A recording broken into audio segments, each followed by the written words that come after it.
So here we have the Mini 3-door hatchback on an 18 plate. I'm going to start off by showing you inside the boot, and then we'll hop in and run through some controls on the inside from there. As we approach the back of the car, you can see we have plenty of boot space. We also have a 60-40 split folding rear seat, should you wish to increase this space even further. Okay, now that we're inside the car, we're going to start with the dials. On the left-hand side, we have the rev counter. We have the speedometer in the middle.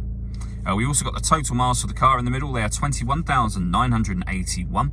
And over on the right-hand side, we have the fuel gauge. You can change information in that central section by pressing a button on the end of the indicator stalk. You can, for example, have a digital readout for the speedometer that you can see being displayed now.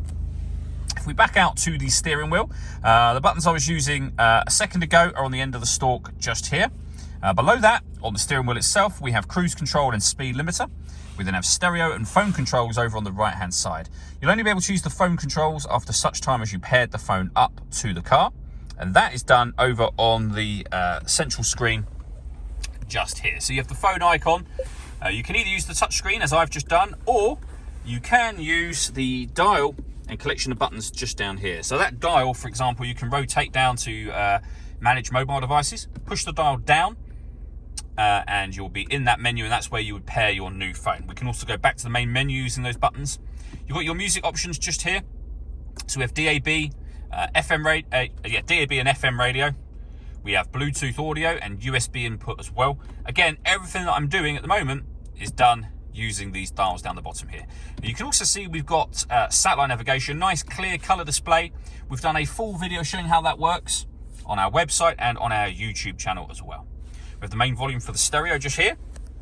Below that, we then have dual zone climate control. So you can turn the system on and adjust the fan speed here. You can determine the passenger temperature, the driver temperature. You can then decide where you'd like the air to be distributed once it enters the car. This button will then turn your air conditioning on. Same button again to turn it off, or hit auto, and the car will now maintain those temperatures by taking control of the fan speed and direction of the air. To override that, just press the auto button again. You go back to whatever settings you had it on previously. Underneath that, we can turn the parking sensors on and off from here. We can turn off the stop and start. This car is designed to cut out when it's stationary in traffic to save you fuel. You can start and stop the engine from here, turn off your traction control, and change the driving setup of the car. So you can put the vehicle into sport mode, mid mode, which is your everyday driving, and green mode as well. We then have a 6-speed manual gearbox. All that leaves me to say is thank you for taking the time to watch this video. If you'd like to go and see the car in person and have a test drive, please feel free to call any of our MJA sites. We'd love to hear from you soon.